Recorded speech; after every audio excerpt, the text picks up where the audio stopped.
अस्सलाम वालेकुम, नमस्ते, Sat Sri Akal and a very warm greetings of the day. मैं आपका host John James, United Nation civic education volunteer Sukkur Sindh. और आज हमारे साथ दो गेस्ट मौजूद हैं, मिस्टर हाबिल जिनका वर्किंग स्टेशन है फैसलाबाद पंजाब, और जो दूसरी हमारे साथ गेस्ट मौजूद हैं वो हैं मिस शेरल जिनका वर्किंग स्टेशन है कोयटा बलूचिस्तान। आज जो हमारे जो ये दो गेस्ट हैं ये एक बहुत इंटरेस्टिंग टॉपिक पे बात करेंगे और हम लोगों को कुछ नई चीजें सिखाएंगे। आज का जो हमारा टॉपिक ऑफ डिस्कशन है वो है role of democratic state towards different stakeholders of a society. तो चलें देखते हैं कि हमारा ये जो सारा टॉपिक है, जो हमारे गेस्ट हैं वो हम लोगों को आज क्या सिखाते हैं। स्टार्ट करते हैं। तो सबसे पहले मैं थोड़ा सा अगर आपको बैकग्राउंड बताता चलूं तो डेमोक्रेसी दो वर्ड से मिलकर बना है। डेमोज मींस पीपल और क्रेटोज मींस पावर। तो डेमोक्रेसी का जो पूरा कॉन्सेप्ट है उसके अंदर क्या होता है कि जो पावर होती है, जो पूरा कंट्रोल होता है वो आम लोगों के पास होता है।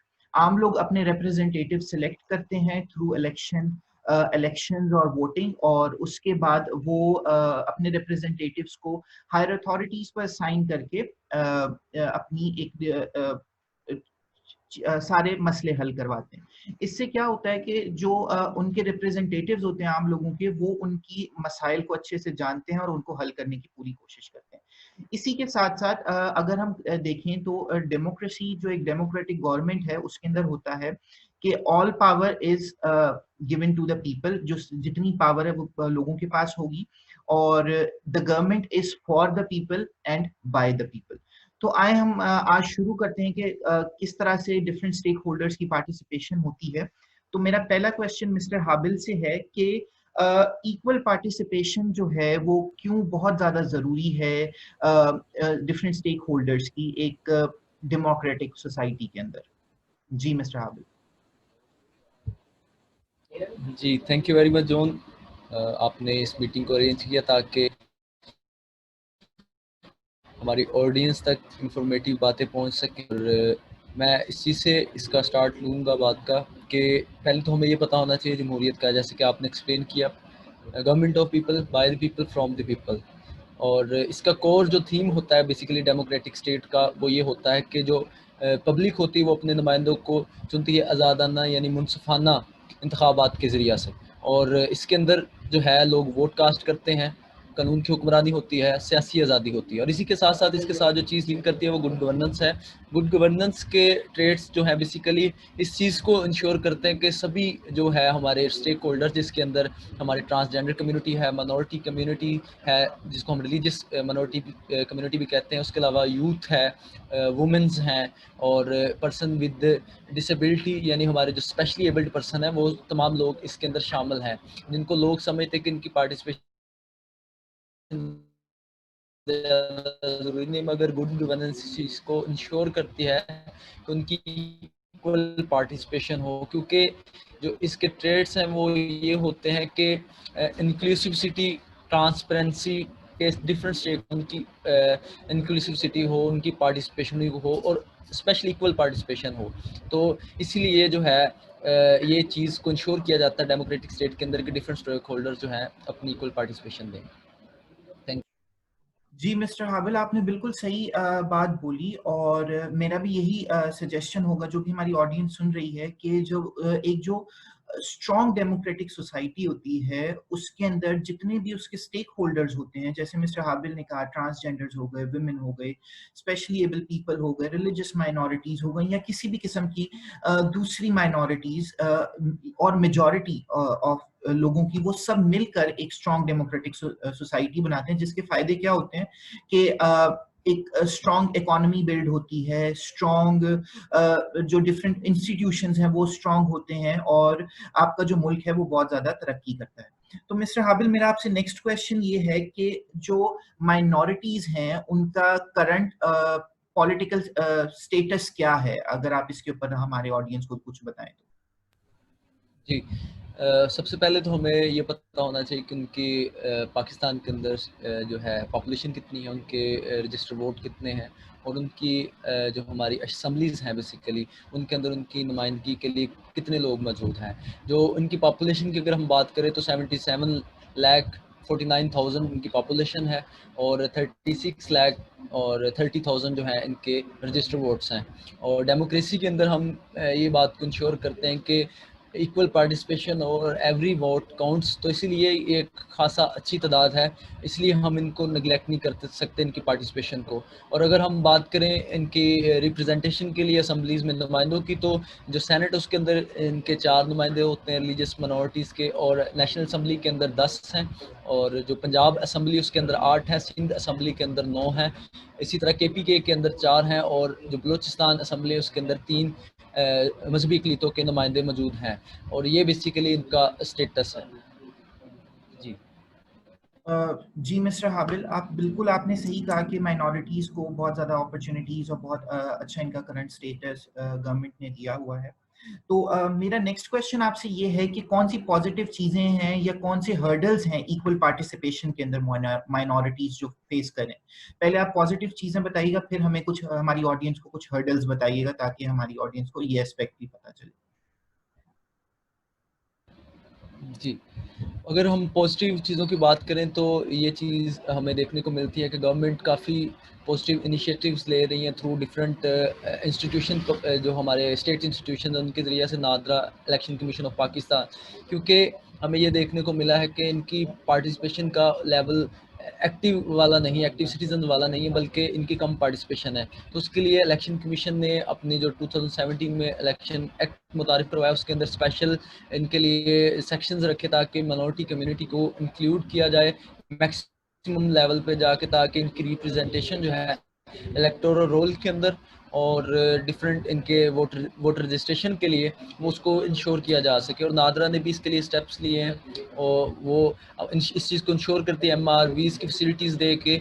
और कुछ ऐसे एरियाज़ हैं जिधर मिनॉरिटीज़ के लोग ये समझते हैं कि हम जाना नहीं ऑफिस में पसंद करते नादरा के दफ्तर में, तो MRVs को वो स्पेशल उनकी रिक्वेस्ट पे भेजकर उनके वोट को और उनके CNIs को रजिस्टर कर सकते हैं। और अगर प्रॉब्लम्स की बात की जाए तो उसके अंदर ये है कि जो जितने भी मैंने नुमाइंदों की बात की, ये वो नुमाइंदे हैं जो टिकट होल्डर्स हैं, यानी कि बराह रास्त उनकी सिलेक्शन नहीं हुई वोट के ज़रिए से, तो इसलिए जो अक़लीतें हैं, मजहबी अक़लीतें, उनके अंदर इस चीज़ का सियासी रुझान कम हमें देखने को मिलता है। और active citizenship in political aspect वो भी हमें इतनी खासी नज़र नहीं आती, सियासी शौर हमें नज़र नहीं आता, क्योंकि ये जो नुमाइंदे होते हैं बराह रास्त नहीं चुने जाते। जो पॉलिटिकल पार्टीज़ हैं वो टिकट्स देती हैं, कोटा के ज़रिए ये आते हैं, तो मौसर नुमाइंदगी जो है अक़लीतों की वो हमें इनके ज़रिए से नज़र इसलिए नहीं आती क्योंकि ये पार्टी को जवाबदेह होते हैं जिनके ज़रिए से मुंतखब हुए होते हैं, ना कि अवाम को जवाबदेह होते हैं, क्योंकि अवाम के ज़रिए नहीं आते। तो इसीलिए इस तरह का हमें ये प्रॉब्लम बेसिकली मिनॉरिटीज़ के अंदर ये देखने को। जी मिस्टर हाबिल, आपने बहुत अच्छे से ये चीज़ हमारी ऑडियंस को एक्सप्लेन की, और मुझे उम्मीद है कि हमारी ऑडियंस को जो ये एस्पेक्ट है वो अच्छे से समझ आएगा। अगर आप लोगों को ये चीज़ें नहीं समझ आई तो आप हम लोगों को कमेंट सेक्शन के अंदर क्वेश्चन करके पूछ भी सकते हैं, और हम लोग ज़रूर आपके हर क्वेश्चन का जवाब देंगे। जी मिस्टर हाबिल, मेरा आपसे नेक्स्ट क्वेश्चन ये है कि कौन-कौन से ऐसे इनिशिएटिव्स हैं जो कि गवर्नमेंट ले रही है माइनॉरिटीज़ की एम्पावरमेंट के लिए और माइनॉरिटीज़ की इंक्लूजन के लिए? क्या आप हमारी ऑडियंस को ये चीज़ बता सकते हैं कि कौन-कौन से इनिशिएटिव्स हमारी गवर्नमेंट ले रही है पाकिस्तान? जी, इनिशिएटिव्स की अगर हम बात करें तो इसमें बहुत सारे इनिशिएटिव पास्ट में भी लिए जा चुके हैं और करंटली भी बहुत सारे पॉजिटिव स्टेप्स गवर्नमेंट ले रही है। उसके अंदर अगर हम देखें तो मिनॉरिटीज़ की जब हम बात करते हैं तो ये मार्जिनलाइज्ड ग्रुप में आती हैं, यानी कि पसमानदगी इनमें पाई जाती है, अच्छी जॉब्स का फुकदान है, एजुकेशन जो है वो खासा कमी देखी जाती है मिनॉरिटीज़ के अंदर, अच्छी जॉब्स नहीं है, और इसी वजह से इनका जो स्टेटस है और एक्टिव सिटीजनशिप है वो हमें नज़र नहीं आती। तो इसको ओवरकम करने के लिए, टैकल करने के लिए गवर्नमेंट्स ने जॉब कोटे को मुतारिफ करवाया है, जिसके अंदर बेसिकली हमारे पास 2009 में जॉब कोटा मुतारिफ करवाया गया था। उसी के साथ साथ जो है हमें एजुकेशन कोटा इस साल देखने को मिला है, टीम में KPK में मुतारिफ करवाया जा चुका है बेसिकली हायर एजुकेशन के लिए, ताकि मिनॉरिटीज़ के यूथ जो है बेसिकली वो अच्छी एजुकेशन, क्वालिटी एजुकेशन ले, उसके बाद जॉब कोटा के ज़रिए अच्छी जॉब पे आए और एक एक्टिव सिटीज़न और रिस्पॉन्सिबल और एक अच्छे शहरी की बतौर गवर्नमेंट को सर्व करे, अपनी नेशन को सर्व कर सके। और इसी के साथ साथ हमें मिनॉरिटी के लिए एक स्पेशल इनिशिएटिव और देखने को मिलता है, मिनॉरिटी कमीशन बनने जा रहा है और इन प्रोसेस है, इन प्रोग्रेस है, और उसके ज़रिए से मज़ीद हमें एम्पावरमेंट नज़र आएगी, क्योंकि वो इश्यूज़ को हाईलाइट करेगा, पॉलिटिकल सोशल इश्यूज़ को, ताकि वो मिनॉरिटीज़ जो कमीशन है उसके अंदर इन चीज़ों को डिस्कस किया जाए और इनका पॉसिबल सोल्यूशन किया जा सके। और इसी के साथ साथ और बहुत सारे ECP के मैंने बताए हैं, नादरा के बताए हैं, और बेशुमार इस तरह के पॉजिटिव इनिशिएटिव्स लिए जा रहे हैं डिफरेंट इंस्टीट्यूशंस की तरफ से, फेडरल और प्रोविंशियल लेवल पे, ताकि माइनॉरिटीज़ को एम्पावर किया जा सके। जी मिस्टर हाबिल, आपने बिल्कुल सही कहा। जो गवर्नमेंट है, पाकिस्तानी गवर्नमेंट बहुत ज़्यादा रिमार्केबल इनिशिएटिव्स ले रही है माइनॉरिटीज़ की इंक्लूजन के लिए और उनकी एम्पावरमेंट के लिए। मेरी नज़र में भी काफ़ी सारी ऐसी स्कॉलरशिप्स हैं जो कि माइनॉरिटीज़ में जो यूथ है, जो यंगस्टर्स हैं, उनको दी जाती हैं उनकी हायर एजुकेशन के लिए। और बहुत ज़्यादा दूसरे रिमार्केबल प्रोजेक्ट्स भी चल रहे हैं, जैसे कि आपने मेंशन किया। तो आए हम देखते हैं कि हम अपने इस सेशन के अगले सेगमेंट की तरफ जाते हैं, जिसके अंदर हम आपको जो दूसरा बहुत स्ट्रॉन्ग पार्ट है हमारी सोसाइटी का, फीमेल, जो कि एक पूरी सोसाइटी को बनाती हैं, उसकी उसकी सक्सेस के अंदर उसका बहुत उनका बड़ा रोल होता है। और फीमेल जो होती हैं वो एक बहुत कोर हिस्सा होता है किसी भी सोसाइटी का। तो हम अपनी जो नेक्स्ट गेस्ट हैं मिस शेरल, उनसे इस बारे में बात करना चाहेंगे। जैसे कि मैंने आपको बताया कि जो फीमेल की पार्टिसिपेशन है वो एक बहुत कोर हिस्सा है हमारी गवर्नमेंट का। और फीमेल्स जो हैं वो, उनके बगैर हमारी सोसाइटी की तश्कील बहुत मुश्किल है, इस वजह से क्योंकि वो सोसाइटी की यूथ को और जो भी दूसरे स्टेक होल्डर्स हैं उनकी बहुत बड़ी सपोर्ट होती है। तो हम अपनी गेस्ट से पहले पूछेंगे कि वो इस बारे में हम लोगों को क्या बताती हैं, और देखते हैं कि उनका क्या ख्याल है इस बारे में। तो जी मिस शेरल, मेरा आपसे फर्स्ट क्वेश्चन ये है कि हिस्ट्री के अंदर जो पाकिस्तानी फीमेल हैं उनका क्या रोल था पॉलिटिकली, और वो किस तरह से उन्होंने हमारे पाकिस्तान के बनने को तश्कील किया, और क्या रोल था हिस्ट्री के अंदर फीमेल्स का। Thank you so much John. सबसे पहले तो मैं सारों के साथ फीमेल हिस्ट्री थोड़ी सी शेयर करना चाहूँगी कि पाकिस्तान के अंदर ख़वातीन का क्या किरदार रहा है स्टार्टिंग से। अगर हम सारे हिस्ट्री की बात करें तो हम सबके जहन में एक ही खातून का नाम सबसे पहले आता है, वो है मैडम फातिमा जना। तो उन्होंने भी बहुत ज़्यादा काम किया। उनके साथ-साथ जितनी भी ख़वातीन थीं जब पाकिस्तान बना, उसके अंदर काफ़ी ज़्यादा ख़वातीन का रोल रहा है। उसके अलावा अगर हम आगे जाएँ 1947 से आगे-आगे हम जाते जाएँ तो पॉलिटिक्स के अंदर ख़वातीन का बहुत बड़ा रोल रहा है। उसके अलावा सोशली भी ख़वातीन ने बहुत कंट्रीब्यूट किया है पाकिस्तान के अंदर। मैं सिर्फ़ चंद ख़वातीन के बारे में डिस्कस करना चाहूँगी, हैं तो बहुत ज़्यादा, लेकिन क्योंकि हम ये एक ऑनलाइन सेशन कर रहे हैं जिसकी वजह से हम लोग को अपनी बातें भी थोड़ी-सी रिस्ट्रिक्ट करनी पड़ती हैं। तो खातून के बारे में सबसे पहले बात करना चाहूँगी, वो है मैडम फातिमा जिन्ना। हम सब जानते हैं कि वो हमारे जो फाउंडर थे पाकिस्तान के, कायद-ए-आज़म मोहम्मद अली जिन्ना, उनकी बहन थी। वो उनके साथ हमेशा पॉलिटिकली एक्टिव रही, हमेशा उनको उन्होंने अपने आइडियाज़ दिए और वो उनकी सुनते भी थे और उनके आइडियाज़ को इम्प्लीमेंट भी करते थे। हम सब मैडम फातिमा जिन्ना को मादरे मिल्लत के नाम से जानते हैं। हम सारों की वो कौम की ख़वातीन के वेलफेयर के लिए उन्होंने शुरू किया। उसके बाद अगर मैं बात करूँ बेगम राना लियाकत अली खान की, जो कि लियाकत अली खान साहब की वाइफ थी, उन्होंने भी पाकिस्तान की ख़वातीन की बेहतरी के लिए बहुत ज़्यादा काम किए। उन्होंने ऑल पाकिस्तान वुमेन एसोसिएशन 1949 में शुरू की, जो कि अब तक चल रही है और ख़वातीन को सोशली, इकोनॉमिकली और मॉरली उनकी बेहतरी के लिए वो काम करते हैं, ताकि हमारे पाकिस्तान की ख़वातीन आगे आएँ, उनका जो टैलेंट है वो आगे आए। और इसका जितनी भी हमारे मुल्क की ख़वातीन है वो सारे बढ़-चढ़ कर हमारे मुल्क की बेहतरी के लिए काम करें। उसके बाद अगर मैं शाइस्ता इकरामुल्लाह साहिबा की बात करूँ तो वो निशान इम्तियाज़ उनको दिया गया। इसका यही मतलब है कि वो हमारे मुल्क को इंटरनेशनली उन्होंने रिप्रेज़ेंट किया और उन्होंने पाकिस्तान के लिए बहुत बड़े-बड़े काम किए, जिसके वजह से हमारे मुल्क का नाम रोशन हुआ। और लास्ट में जिनको मैंने रखा वो मैडम बेनज़ीर भुट्टो हैं।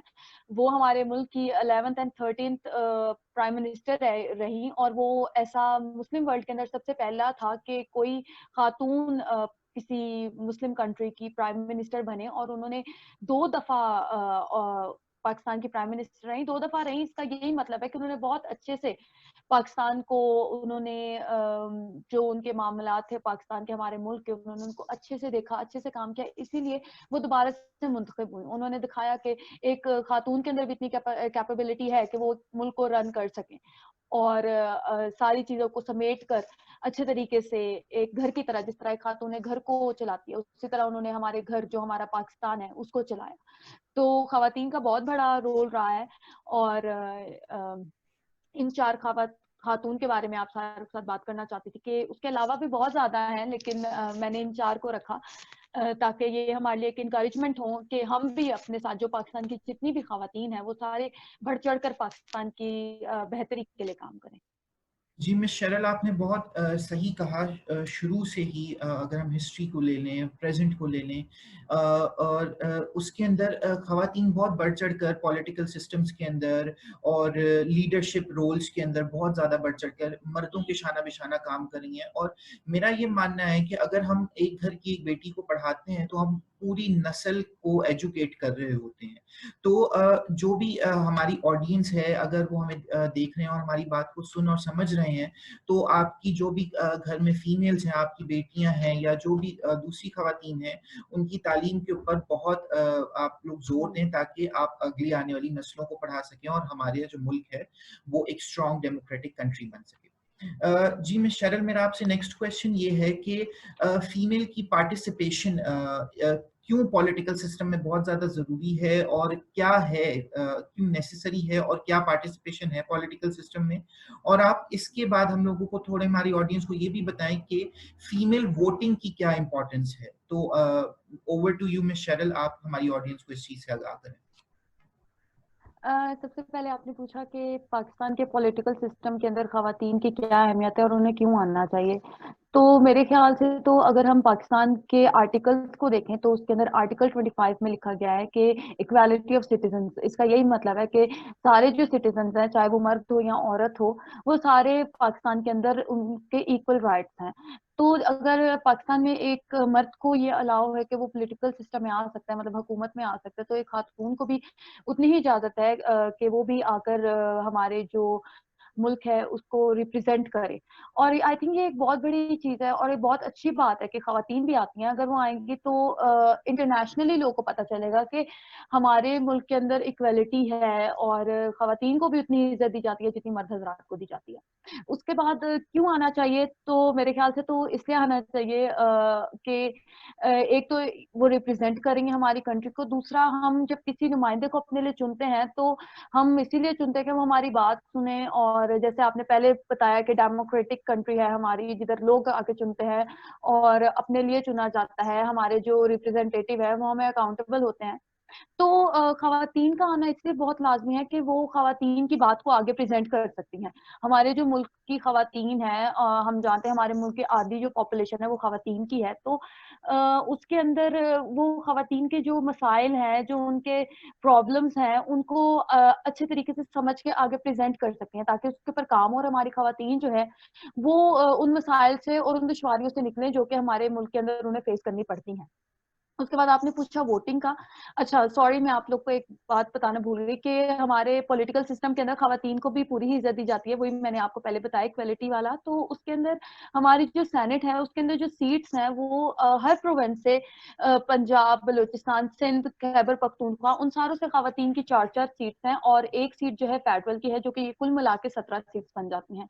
उसके बाद अगर हम नेशनल असेंबली की बात करें तो हमारे नेशनल असेंबली के अंदर भी बलूचिस्तान की 4 सीट्स हैं, खैबर पख्तूनख्वा की फीमेल की 10 सीट्स हैं, पंजाब से खवातीन की 32 सीट्स हैं और सिंध से 14 सीट्स हैं, जो कि कुल मिला के 60 बन जाती हैं।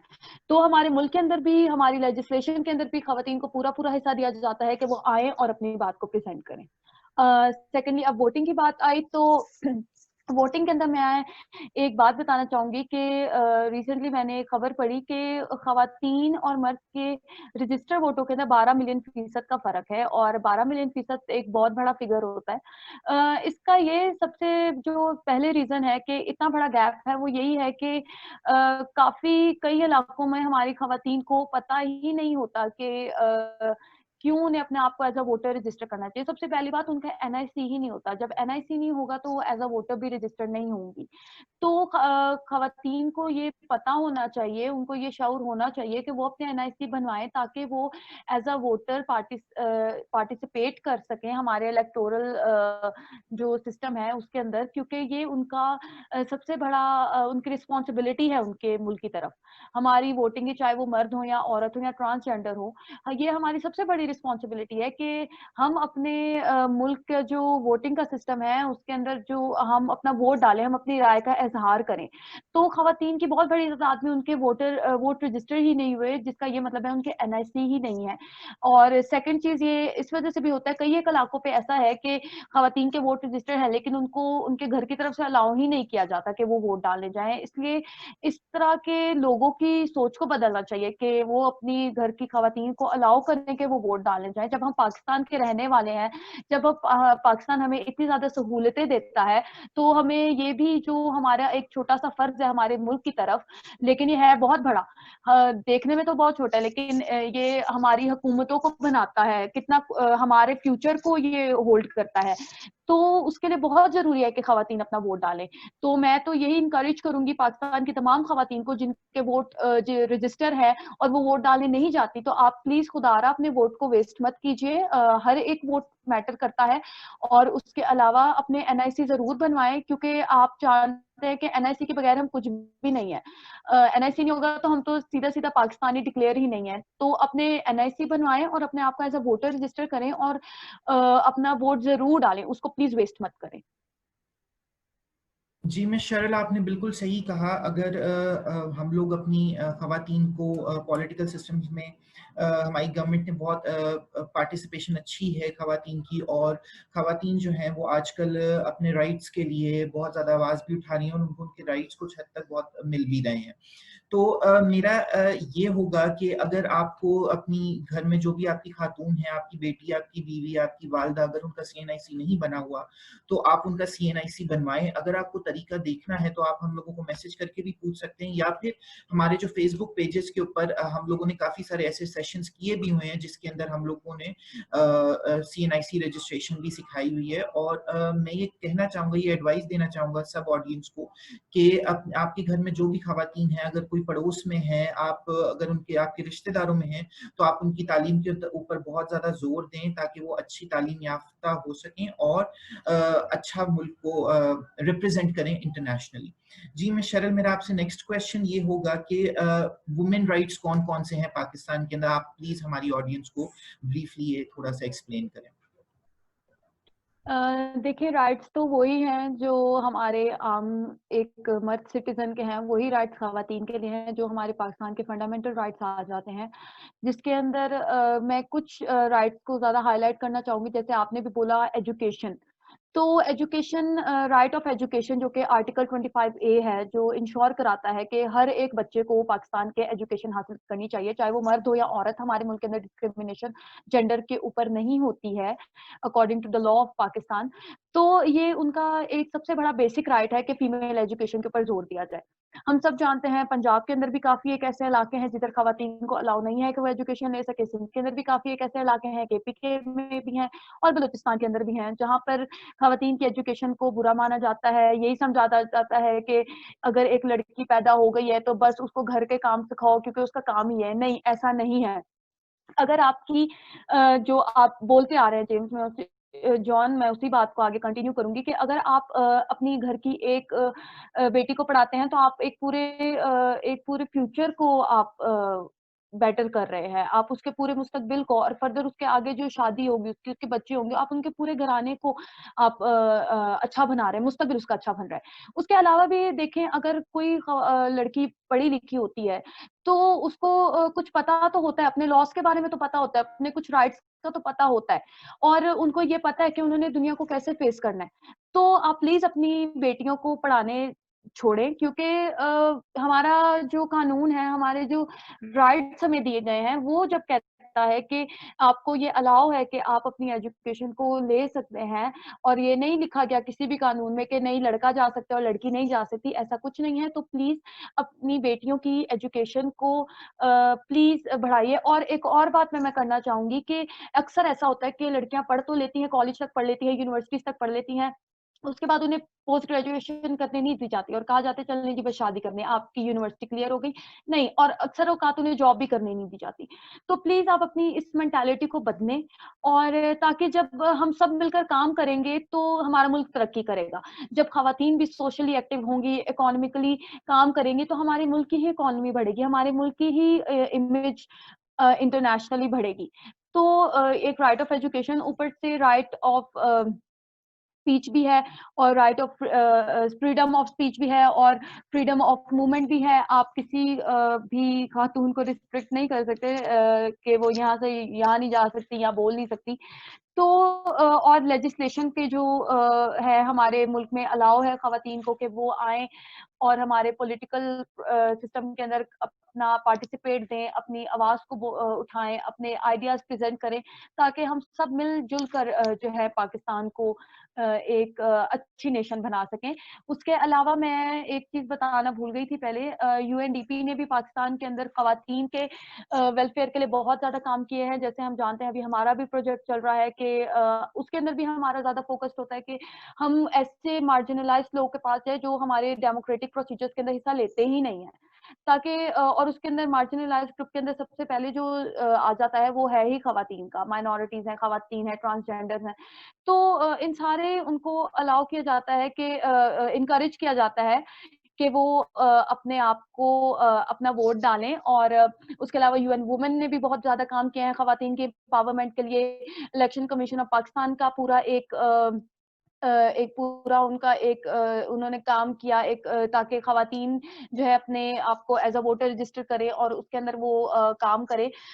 तो इंटरनेशनली भी बहुत ज़्यादा इनिशिएटिव लिए जा रहे हैं, और लोकली हमारी जो एनजीओज़ हैं और ऑर्गेनाइज़ेशंस हैं वो भी बहुत ज़्यादा काम कर रही हैं। इसलिए मेरी बस यही एक बात होगी कि ख़वातीन अपने आप को बढ़-चढ़ कर पाकिस्तान की बेहतरी के लिए अपना हिस्सा डालें, ताकि हम सब मिलकर जो है पाकिस्तान के ये काम कर सकें। जी मिस शरल, आपने बहुत दुरुस्त बातें कही और आपके पॉइंट्स जो थे वो बहुत ज़्यादा स्ट्रॉन्ग थे। मुझे उम्मीद है कि हमारी ऑडियंस को ये चीज़ें बहुत अच्छे से समझ आई होंगी, और मेरी भी यही एडवाइस है कि अगर आप अपनी बेटियों को पढ़ाएं, उनको अवेयर करें, ताकि हम अपने मुल्क को और स्ट्रॉन्ग कर सकें, हम किसी से पीछे ना रहें, एक स्ट्रॉन्ग नेशन बन सकें हम लोग अपने मुल्क के लिए।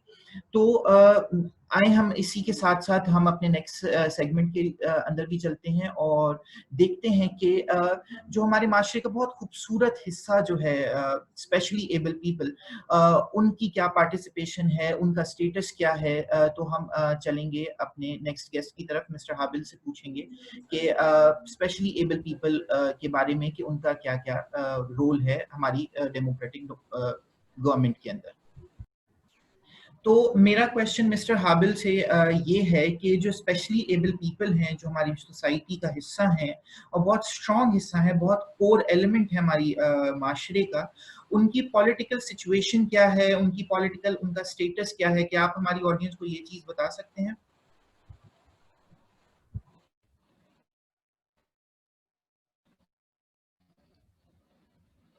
जी, इसमें हमें सबसे पहले ये पता होना चाहिए कि जिस तरह हम बात प्रीवियसली कर चुके हैं माइनॉरिटीज़ की, वुमेन्स की, और इनकी पार्टिसिपेशन भी उतनी ही ज़रूरी है एक डेमोक्रेटिक स्टेट के अंदर जितनी कि बाकी जो हमारे स्टेक होल्डर्स हैं उनकी। और अगर हम इनके रजिस्टर वोट्स की और पॉपुलेशन की बात करें तो ये काफ़ी अच्छा खासा फिगर है। 32 लाख और इनके जो है पॉपुलेशन है, और 1,65,000 इनके जो है रजिस्टर वोट हैं। और इनके हमें काफ़ी CNIC जो हैं, बेसिकली ये जो रजिस्टर वोट्स की मैंने बात की, इससे इनका ये चीज़ शो होती है कि ये विलिंग है रजिस्टर वोट के ज़रिए से इलेक्टोरल प्रोसेस में पार्टिसिपेट करने के लिए। इसके अंदर जो कुछ प्रॉब्लम्स ये आती हैं फैमिलीज़ के लिए, अगर फैमिली सपोर्ट करे, इंस्टीट्यूशन सपोर्ट मिलेगी और ये एक्टिवली पार्टिसिपेट करते हुए नजर आएंगे। जी मिस्टर हाबिल, आपने बिल्कुल सही बात कही और हमारी ऑडियंस को इस चीज़ से आपने आगाह किया कि जो स्पेशली एबल पीपल हैं उनकी पॉलिटिकल उनका स्टेटस क्या है और उनकी पॉलिटिकल पार्टिसिपेशन क्या है। और हमारी गवर्नमेंट बहुत ज़्यादा रिमार्केबल इस चीज़ के ऊपर काम भी इनिशिएटिव्स भी ले रही है ताकि जो स्पेशली एबल पीपल हैं उनकी भी बहुत ज़्यादा आगे बढ़ चढ़कर वो भी पॉलिटिकल प्रोसेसेस के अंदर पार्टिसिपेट कर सकें।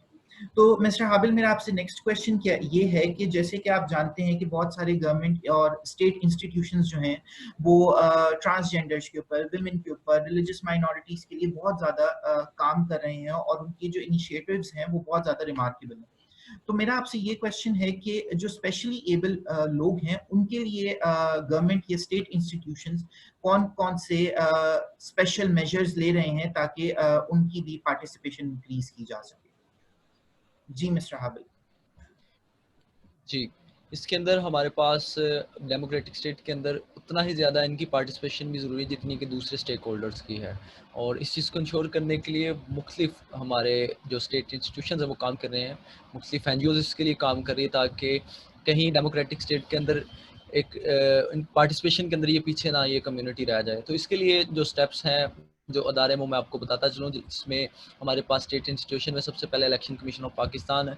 उन्होंने अपने 2017 के इलेक्शन एक्ट में काफ़ी सेक्शन रखे जो कि इनकी पार्टिसिपेशन को, इनकी एम्पावरमेंट में रोल प्ले कर रहे हैं। और उसके साथ साथ जो है हमारे पास नादरा है, उन्होंने काफ़ी पॉजिटिव और बड़े अथेंटिक जो है रिमार्केबल स्टेप्स लिए ताकि इनकी पार्टिसिपेशन को इन्हेंस किया जा सके। और इसी के साथ साथ कुछ और अदारे जिनके अंदर फाफन है और TDEA है, ये वो अदारे हैं जो इनकी पॉलिटिकल बेसिकली एम्पावरमेंट के लिए काम कर रहे हैं।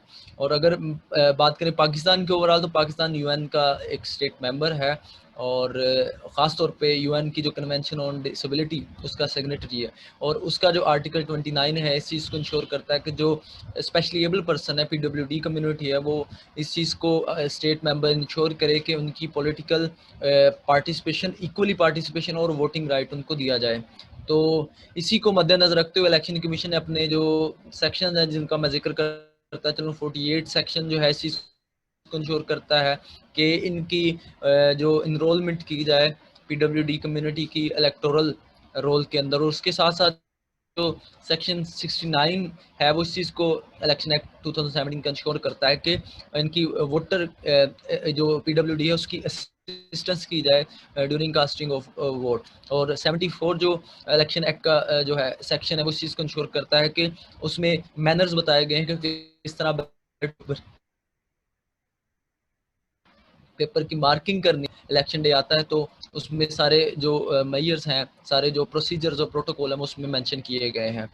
तो इसी के साथ साथ नादरा के बड़े खूबसूरत और बड़े अच्छे इनिशिएटिव्स हैं जिनका लोगों को, स्पेशली हमारे स्पेशली एबल कम्युनिटी को पता होना चाहिए, जिसके अंदर उन्होंने स्पेशली फ्राइडे का जो डे है हमारे ओल्डरली सिटीजन और उसके साथ साथ जो हमारे PWD कम्युनिटी के मेंबर्स हैं उनके लिए स्पेशल डे रखा है जिसके अंदर वो आके अपना CNIC और वोट को अंदराज करवा सकते हैं।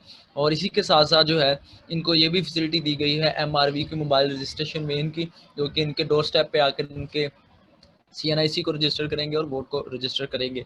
और इसमें एक और जो नादरा फैसिलिटी दे रही है, अगर कोई डिसेबल पर्सन है और पैरालाइज्ड है और इसी के साथ साथ कोई एल्डरली सिटीजन है वो नहीं आ सकता नादरा के ऑफिस में, और जो रीजनल ऑफिस होते हैं, तो उसका ये होगा कि उनका कोई ब्लड रिलेटिव्स जो है उनके फॉर्म को लेकर आ सकता है नादरा के ऑफिस में। और नादरा का ऑफिशियल पर्सन जो है वो विज़िट करेगा उनके रेजिडेंस को और जाकर उनके डोर स्टेप पे उनके CNIC को रजिस्टर करेगा और साथ ही साथ इसके उनके वोट को रजिस्टर करेगा, ताकि इस चीज़ को इंश्योर किया जाए कि कहीं लोग बेसिकली ये समझते हैं कि ये इस एबल नहीं है कि इस पॉलिटिकल पार्टी प्रोसेस में पार्टिसिपेट कर सकते हैं, मगर स्टेट अपना पूरा रोल प्ले कर रही है, स्टेट इंस्टीट्यूशन अपना पूरा रोल प्ले कर रहे हैं कि इनकी एक भी वोट ज़ाया ना हो और इनके इक्वली पार्टिसिपेशन हो और रिप्रेजेंटेशन हो। जी, थैंक यू वेरी मच।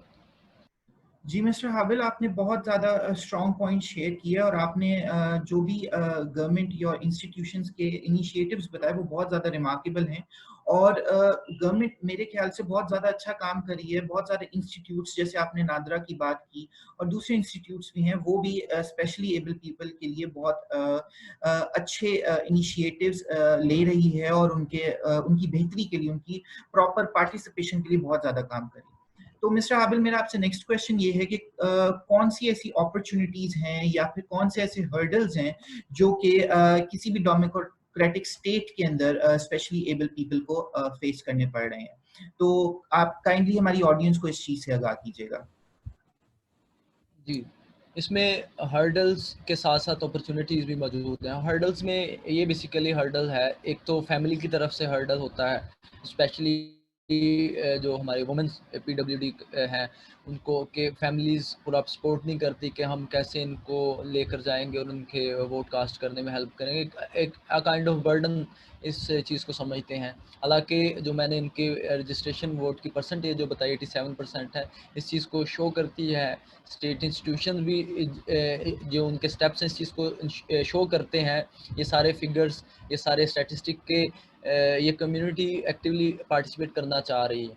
और हर्डल बेसिकली जो मैंने बताया, एक तो फैमिली की तरफ से है और दूसरा पीयर प्रेशर होता है, और ओवरऑल इनकी स्पोर्ट के लिए इनके रिलेटिव्स नहीं होते ताकि इनके वोट को इंश्योर करें इलेक्शन के दिन।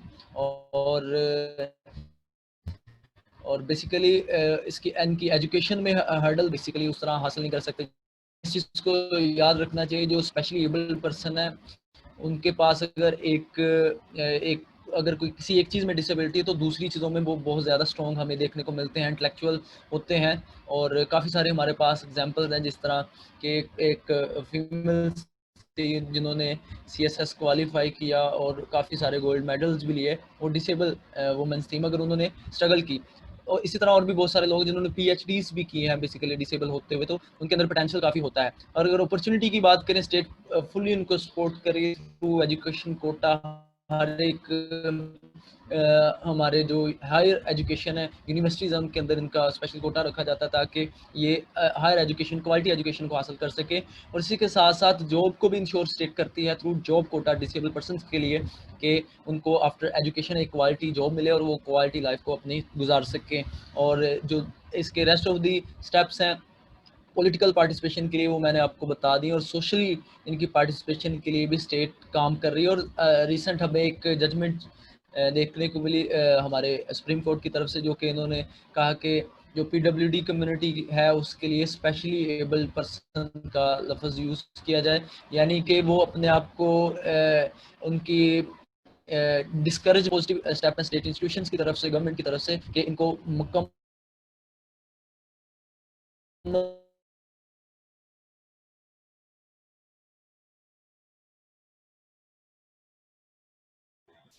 जी मिस्टर हाबिल, आपने बहुत डीपली एक्सप्लेन किया सारी चीज़ों को, और हमारी ऑडियंस को ये चीज़ बताई कि कौन कौन सी अपॉर्चुनिटीज़ हैं, कौन कौन से हर्डल्स हैं। इसके अंदर मैं ये चीज़ भी ऐड करता चलूँ, जैसे पाकिस्तान के अंदर बहुत सारे ऐसी NGOs हैं जो कि स्पेशली एबल पीपल के लिए काम कर रही हैं। जैसे हमारे सखर के अंदर एक बहुत हाई स्टैंडर्ड स्कूल है जो कि बच्चों को जो स्पेशली एबल्ड होते हैं उनको क्वालिटी एजुकेशन देता है, और उस स्कूल का नाम है डेफरीड स्कूल। और ये इसकी बहुत सारी दूसरी ब्रांचेस भी हैं, और ये लोग बच्चों को बहुत ही हाई स्टैंडर्ड्स को देखते हुए, बहुत ही हाई स्टैंडर्ड मेंटेन करते हुए एजुकेशन प्रोवाइड करिए, ताकि वो भी सबके साथ शाना बिशाना चल सके। और आजकल तो ये भी हो रहा है कि इन लोगों के लिए ऑनलाइन सेशंस भी रखे जा रहे हैं, जिससे जो स्पेशली एबल लोग हैं वो साइन लैंग्वेज के थ्रू सीख सकें, अपनी पढ़ाई को आगे जारी रख सकें। तो इसी के साथ साथ हम अपने नेक्स्ट सेगमेंट की तरफ चलते हैं, जिसके अंदर हम बात करेंगे ट्रांसजेंडर कम्युनिटी के बारे में। मेरा ये मानना है ट्रांसजेंडर कम्युनिटी हमारे माशरे का इक्वली हिस्सा है, और वो बहुत कोर रोल अदा करते हैं हमारी डेमोक्रेटिक सोसाइटी के अंदर। और उनकी एजुकेशन को हम लोगों को आगे बढ़ाना चाहिए, उनको एक्सेप्ट करना चाहिए, हम लोगों को अपने अंदर एक्सेप्टेंस पैदा करनी चाहिए, क्योंकि वो भी हमारी तरह ही हैं, हमारी तरह ही इंसान हैं। और हमें अपने बच्चों को भी ये सिखाना चाहिए कि हम उनकी इज्जत करें, उनको उसी तरह ट्रीट करें जैसे हम सब लोगों को ट्रीट करते हैं। उनको एजुकेशन उनको इक्वली प्रोवाइड की जाए स्कूल्स के अंदर। जैसे हमारे स्कूल्स हैं गर्ल्स बॉयज़ या कोएड स्कूल है, उसी के अंदर उनको एजुकेशन दी जाए जिसके अंदर वो कंफर्टेबल फील करते हैं, और उनको इक्वल जॉब अपॉर्चुनिटीज भी दी जाए विद इक्वल सैलरी, क्योंकि उनके अंदर कोई स्किल कम नहीं है हम लोगों से, उनके अंदर किसी चीज की कमी नहीं है, वो बिल्कुल हमारी तरह इक्वल हैं। हम लोगों को उनको एक्सेप्ट करना चाहिए, और बहुत सारे इंस्टीट्यूशंस पाकिस्तान के अंदर, बहुत सारी एनजीओ इस चीज के ऊपर काम कर भी रही हैं। तो आए हम अपनी गेस्ट मिस शेरल से पूछते हैं कि उनके इस टॉपिक के बारे में, इस सारे सिनेरियो के बारे में क्या इंसाइट्स हैं। जी मिस शेरल। जॉन, मेरे जो मैं ट्रांसजेंडर कम्युनिटी के बारे में आप सब साथ शेयर करना चाहूँगी, वो सबसे पहले आपने भी बताया जिस तरह एजुकेशन ही हमारी हर चीज़ की एक बेस होती है। अगर हम एजुकेटेड हैं तो इसका ये मतलब है कि हम आगे अपनी जो अपॉर्चुनिटीज़ हमारी ज़िंदगी में हमें मिलेंगी उनको अवेल कर सकते हैं।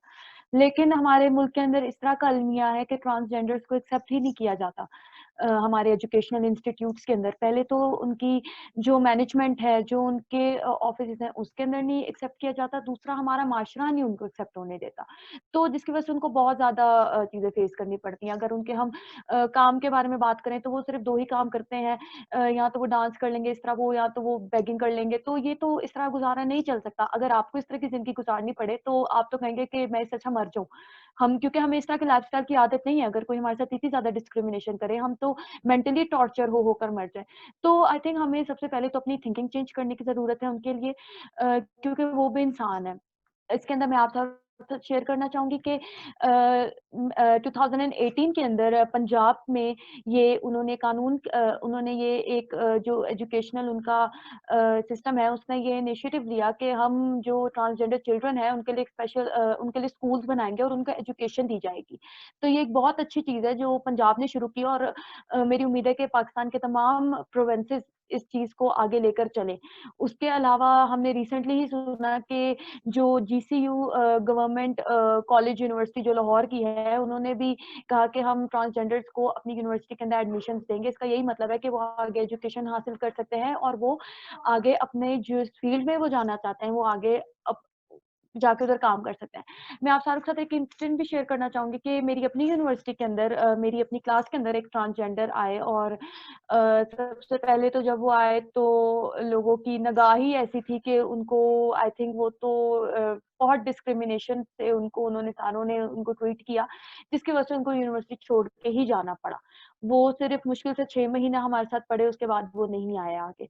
तो आई थिंक हमें अपनी सोच को बदलना चाहिए, क्योंकि वो भी इंसान है, जिस तरह हम इंसान हैं। अगर हम खाना खाते हैं वो भी खाना खाते हैं, हम सांस लेते हैं वो भी सांस लेते हैं। वो कोई ऐसे स्पेशल ह्यूमन बींग्स नहीं है, कोई एलियन नहीं है वो जो कि मार्स से आए हैं या किसी अदर प्लैनेट से आए हैं। तो हमें अपने अंदर वही बात एक्सेप्टेंस पैदा करनी चाहिए, क्योंकि वो भी इंसान है, हम भी इंसान हैं। हम सब मिलकर ही पाकिस्तान, और हम नहीं जानते, जिस तरह हाबिल ने भी बताया कि डिसेबल लोग हैं। अगर आपके अंदर एक डिसेबिलिटी है, लेकिन आपकी कितनी ज़्यादा चीज़ें हैं, जो कितनी ज़्यादा आपके अंदर टैलेंट्स है जो आप एनहांस कर सकते हैं। उनके अंदर कितने टैलेंट्स हो सकते हैं ट्रांसजेंडर्स के अंदर। कभी हमने उनको एक्सप्लोर करके देखा, कभी हमने उनके पास गए, पूछा। हम उनके जो टैलेंट है उसको हम अच्छे तरीके से इस्तेमाल कर सकते हैं। कितने ज़्यादा लोग हैं, अगर हम इंडिया को देखें, वहाँ पे डांस अकेडमीज़ हैं, वहाँ पे डांस को कितना ज़्यादा वो किया जाता है। लेकिन अगर हम यहाँ पर इस तरह कुछ शुरू करें, तो आई थिंक ये हमारे जो आम सिटीजन है और ट्रांसजेंडर सिटीजन है, उन सारों के लिए एक बहुत अच्छी चीज़ होगी, और पाकिस्तान की एक तरक्की होगी कि हम सारे मिलकर जो है वो चल सके। इसलिए इसके अंदर मैं यही कहना चाहूँगी कि प्लीज़ आप अपनी सोच को बदलें, और ट्रांसजेंडर कम्युनिटी के लिए मेरा यही मैसेज होगा कि वो अपने आप को स्कूल्स के अंदर, और जो उनके बच्चे हैं, और अपने आप को यूनिवर्सिटीज़ के अंदर जो ट्रांसजेंडर चिल्ड्रन है, वो अपने आप को स्कूल में उनके लिए अपने आप को एडमिट करवाएँ, यूनिवर्सिटीज़ के अंदर एजुकेशन हासिल कर लें, ताकि उनको ये जो काम वो कर रहे हैं उसको छोड़कर वो अच्छे तरीके से एक अच्छे सिटीजन के तौर पर पाकिस्तान के अंदर काम कर सकें। उसके अलावा शीरीन मज़ारी साहिबा, उन्होंने मई 2019 के अंदर एक ट्रांसजेंडर वुमन आयशा मुगल साहिबा को अपने ऑफिस के अंदर उन्होंने जो है जॉब दी।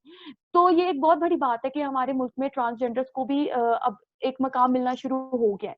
लेकिन 1-2 के साथ काम नहीं चलेगा। जब हम सारों को मिलकर मिलकर साथ लेके चलेंगे, तब भी हम सब कुछ कर सकते हैं। तो मेरा एक यही है मैसेज कि वो अपने एजुकेशन को हासिल कर लें, और अपने आप को पाकिस्तान के एक अच्छे शहरी होते हुए पाकिस्तान के वेलफेयर के लिए वो आगे बढ़-चढ़ कर अपना जो उनके पास टैलेंट्स हैं, जो उनके पास आइडियाज़ हैं, उनको रिप्रेज़ेंट करें।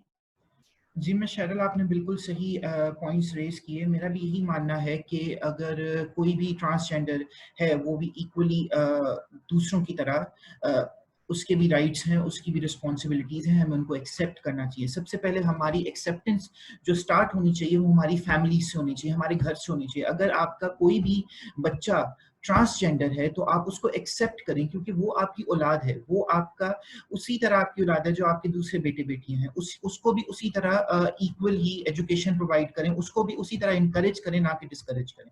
मेरा जो भी मेरी ऑडियंस है जो सुन रही है, मेरा आपसे ये इल्तिमास है कि जब भी आप किसी ट्रांसजेंडर को देखें तो उनके ऊपर कमेंट्स ना पास करें, उनको तंग नहीं करें, क्योंकि वो भी हमारी तरह हिस्सा है। अगर आप लोग सोचें कि अगर फॉर एग्जाम्पल आप के ऊपर कोई, आप बाजार में चल रहे हो, आपके ऊपर कोई कमेंट्स पास कर रहा है, तो उससे कितना बुरा लगता है, कितनी डिस्करेजमेंट होती है। तो हम लोग एक्सेप्टेंस का मादा अपने अंदर पैदा करें ताकि हम लोग एक स्ट्रॉन्ग डेमोक्रेटिक सोसाइटी बन सकें। और इसके साथ साथ मैं ये भी कहना चाहूंगा कि जो भी एजुकेशनल इंस्टीट्यूट्स हैं या फिर जो भी जॉब रिक्रूटर्स हैं, वो भी उनको ट्रांसजेंडर्स को इक्वल अपॉर्चुनिटीज दें, ताकि वो इक्वल एजुकेशन हासिल कर सकें, इक्वल जॉब अपॉर्चुनिटीज ले सकें, जैसे कि दूसरे शहरी ले सकते हैं।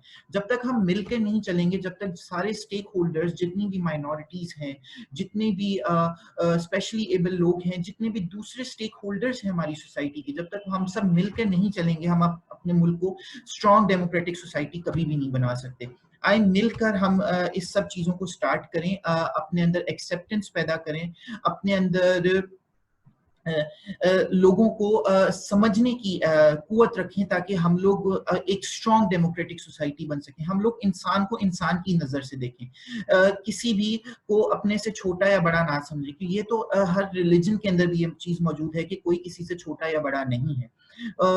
आप लोग हर किसी को एक्सेप्ट करें, अपने बच्चों के अंदर एक्सेप्टेंस पैदा करें, अपनी खवातीन को इक्वल एजुकेशन दें, उनको पॉलिटिकल प्रोसेसेस के अंदर शामिल होने का अपॉर्चुनिटीज दें।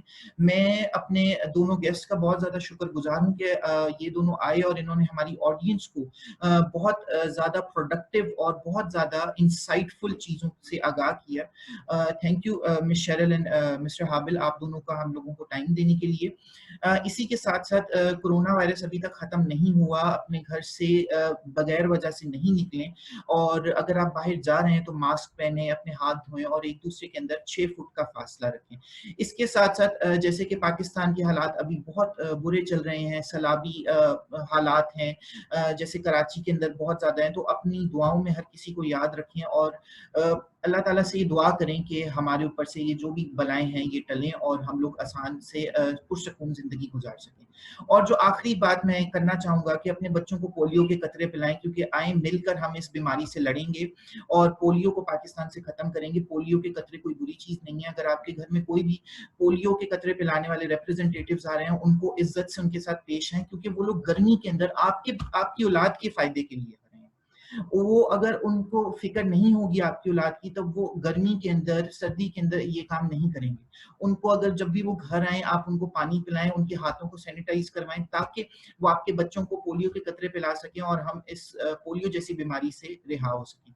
अपना बहुत ज्यादा ख्याल रखिएगा, हमारे सेशंस को इसी तरह से देखते रहिएगा, और हम लोगों से अगर आपको कोई भी क्वेश्चन है तो वो हमारे से पूछते रहिएगा। कोई भी अगर क्वेश्चन है तो आप इसको लाइक करें, कमेंट सेक्शन में क्वेश्चंस को पूछें। थैंक यू सो मच, बहुत बहुत शुक्रिया। अल्लाह हाफिज।